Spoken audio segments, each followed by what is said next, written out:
Before anything, I would like to pay full gratitude to Sir Michael Peter Alejandro and his team for making this possible.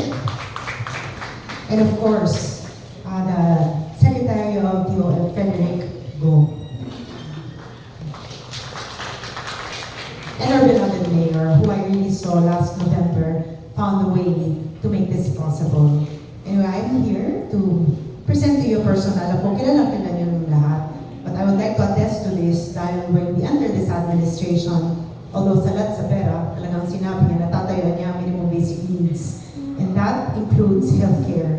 So last November, he found a way to do this and make this possible. Kaya I'd like to give this mic to our beloved Mayor, who I know is fighting for the lives of each Manileño para tumango sa ang kanilang mga ilong. Ang ating pinakamagaling na alkalde na si Yorme Isko Moreno Dumagoso. Thank you. Una ko, maraming salamat sa ating Vice Mayor. Pangalawa at higit sa lahat, maraming salamat sa Diyos. Pagamat fiscally challenging ang Maynila, due to the trust and confidence of the taxpayers of the city of Manila. All the challenges in between ay patuloy na ipinagkakatiwala ang pananalapi o mga hard-earned money ng mga mamamayan sa pamahalaan ng Luzon. And with our commitment that we're going to spend it efficiently, diligently, and effectively. Kaya po tayo kahit paano yung 4 na taon na road to recovery natin as of December 31 based on projection of what you call the numbers card na tinutulungan tayo paano curve, i-maneuver yung ating fiscal challenges or what you call PY costs. At mas madaling masalita, si Judith ba? Lagi kami binibisita sa sekretary ni Judith. Judith. Tingin ko 3 years we can recover. Having said that, one of the major problem of one of our facility located in Tondo, healthcare facility in Tondo. One, its own. Two, its lack of space because population continue to grow and demands of services continue to rise. Medyo nagiging challenging na yung hospital ng Tondo.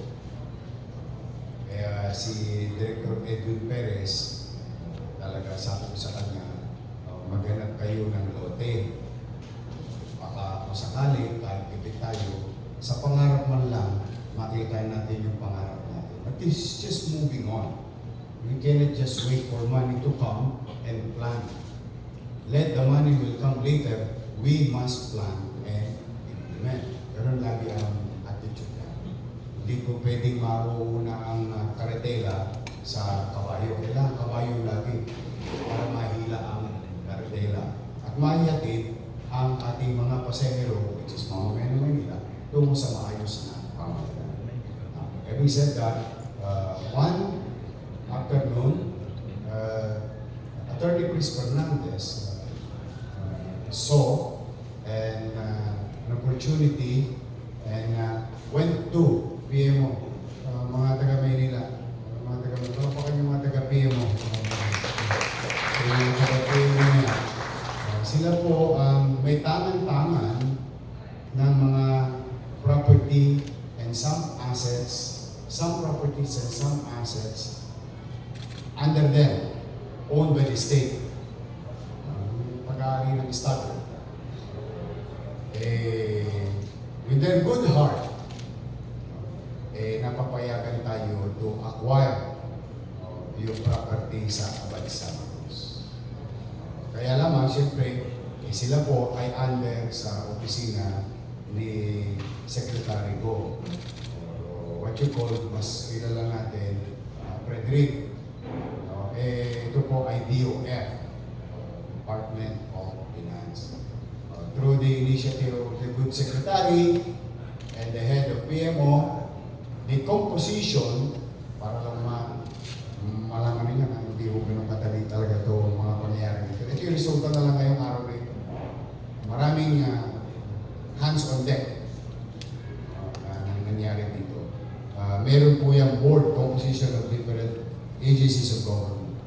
And we are very grateful. So I said, salamat sa Diyos na naaprobahan po yung ating request na bibili natin yung lote.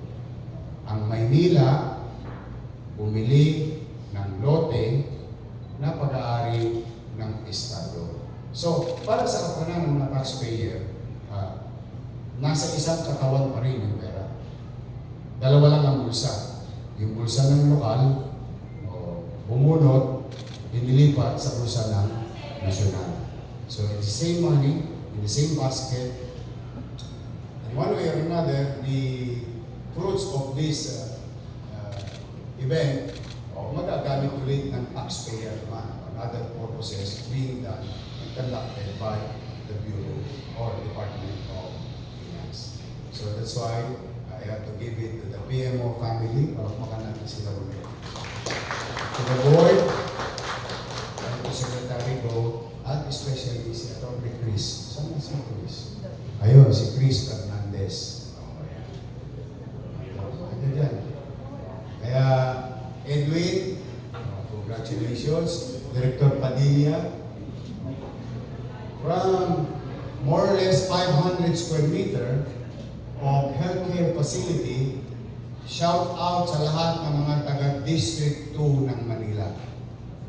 In the coming days, weeks, few months, we will submit to the public itong ating itatatag na 7-story hospital ng Tondo sa District 2.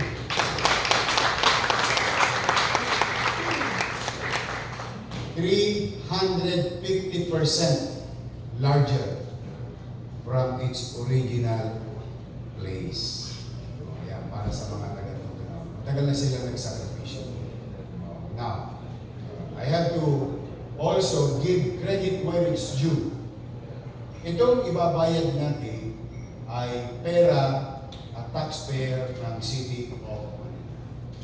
And the seed money to build naman, the seed money to build the facility for our people. Kung maalala nyo kako, nasa Malacanang kami, Kung maalala nyo, nasa Malacanang kami lahat.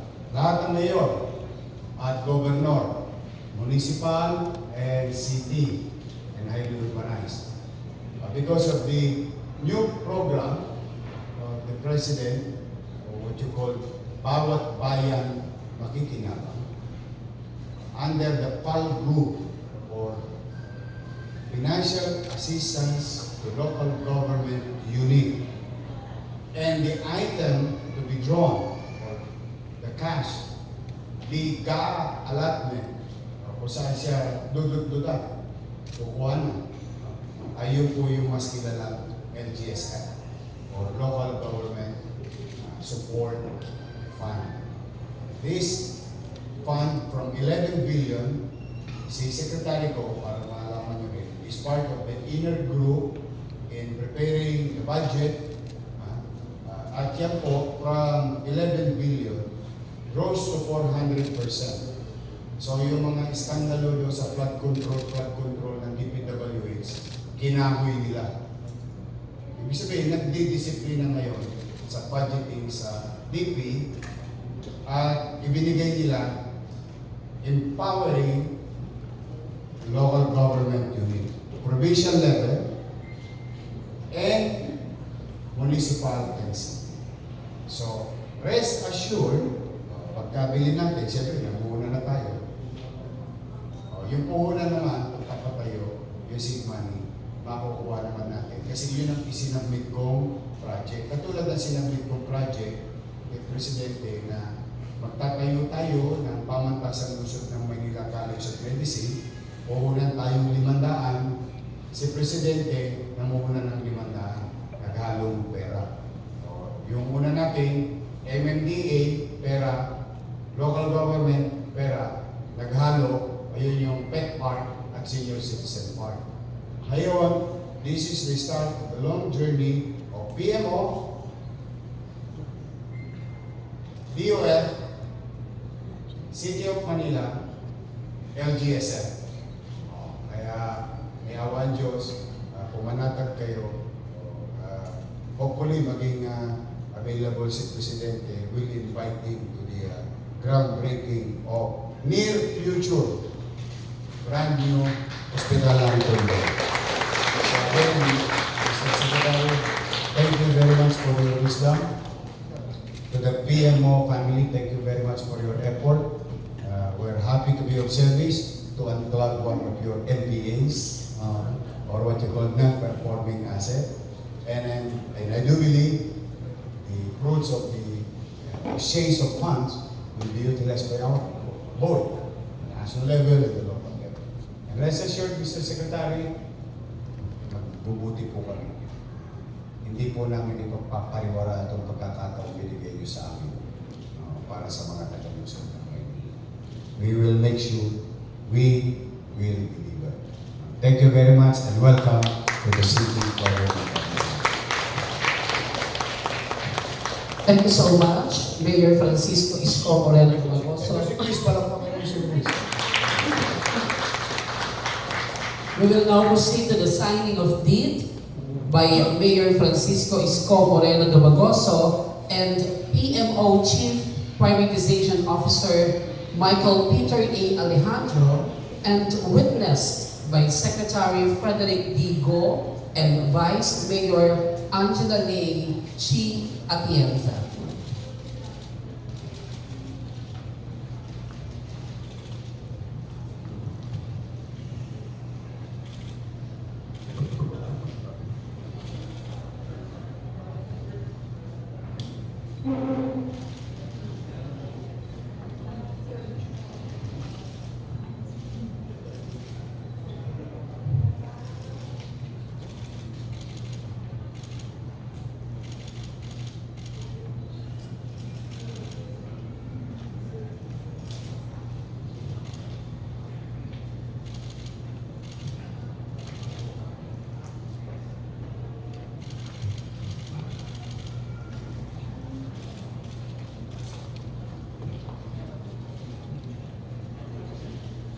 Good things come to those who wait. Maganda yung hospital. Andres! Sir. Meron akong pinya. Patikim ng pi. Patikim ng pi. Ayan yung future Austin. As perspective. 7-story with parking lot in the building.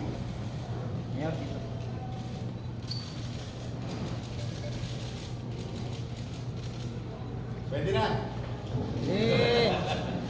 Sino gusto po reserve?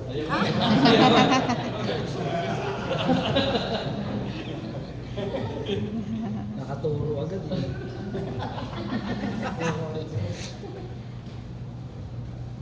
Love you, Ed. Mga manyunyot ng Manila.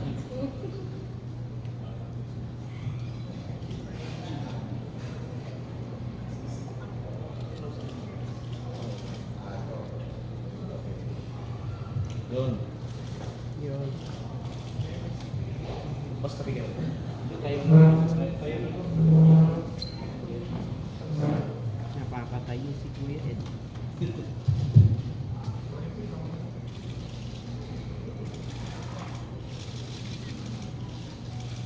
At ang pinakamahalagang parte, yan ba ang Maynila?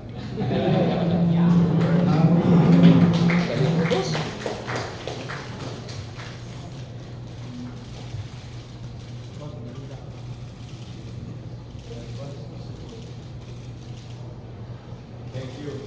Mahabang lensin. Oh.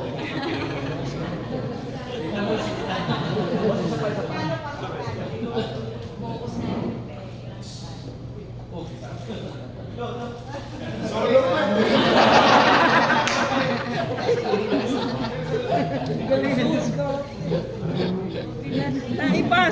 So, official na po na pirmahan ang deed. mag-zoom. Nice.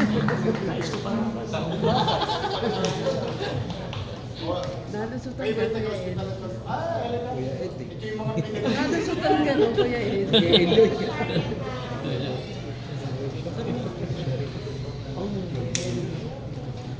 Million, 21,000.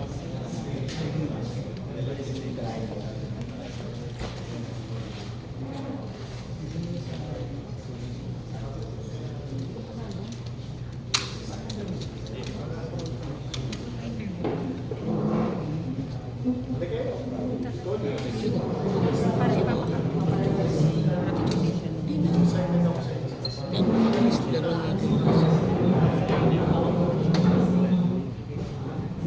air condition.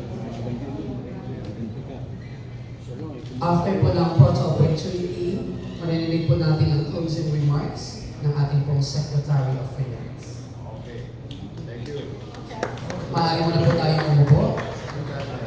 Hindi nga, ulit namin. Wala kami kuha eh. Ladies and gentlemen, for his closing remarks, palakpakan po natin the Secretary of Finance, Sir Frederick D. Go. Thank you. Una-muna, babati ko lang ang aking matagal ng idol at kaibigan, si Yorme, Vice Mayor Atienza, PMO Chief, Miko, all the citizens of your wonderful city of Manila, our friends from the media, magandang umaga, magandang hapon na sa inyong lahat. Sorry na-delay ako. Late ako. Napaka-importanteng araw po ito dahil itong araw na ito ang simula ng pagtatayo ng bagong ospital sa Tondo na makakatulong sa napakaraming tao ng Tondo. It's very important for me in my job that everything I do has meaning. It is not an event, it is not a contract signing, it is the start of improving the health services to the people of Manila. All because of the wonderful leadership of your mayor.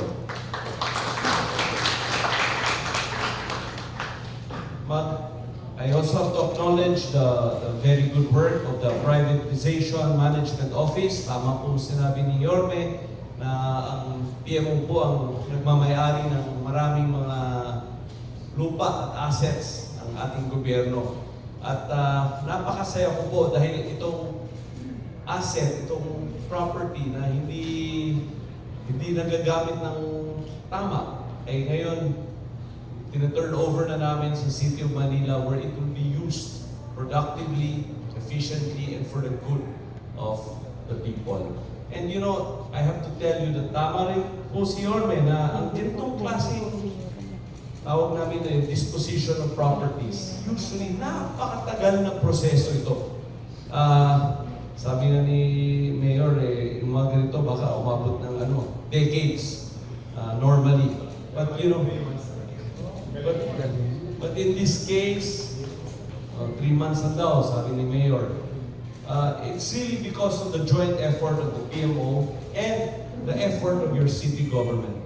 The government of Manila was really very proactive in making this happen, and it's really great for me to witness it because I'm always talking about results and getting things done. And I'm so glad that in 3 months we were able to get this done and start the process of turning this idle asset into a productive asset. So yan lang po, wala na po akong maraming sasabihin. Papasalamat lang ako sa syudad ng Maynila at binayaran po niyang PMO. Alam niyo naman kami sa gobyerno, kailangan namin ng pera. Kailangan namin ng fiscal space kung tawagin. And alam mo dito sa DOF, trabaho po namin yan is to raise revenues for the government. So this sale helps our drive to privatize assets and raise revenue for the delivery of government services to the people. So, thank you very much. Thank you. Thank you so much. Muli po palakpakan po natin our Secretary of Finance, Mr. Frederick D. Go.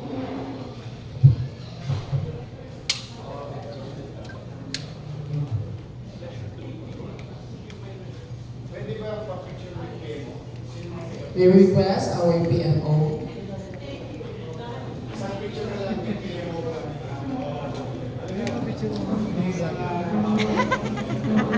Sana na.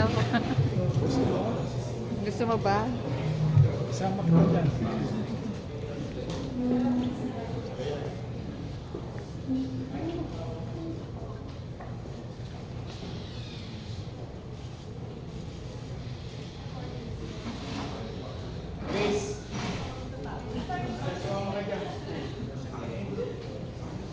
Panig-panawag sa Makati rin. Alias.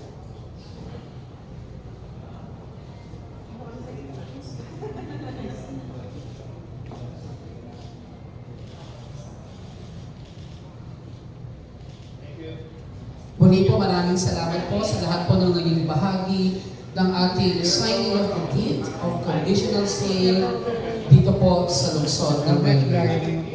Maraming salamat po sa inyo lahat.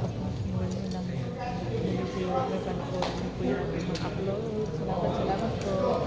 Ayan natin ni Yorme.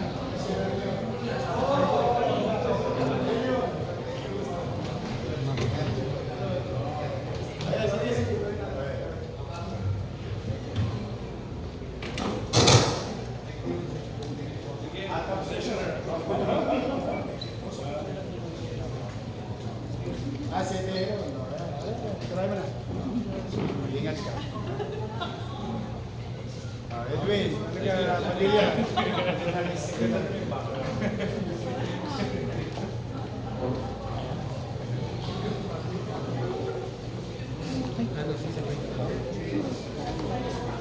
Ponso, ano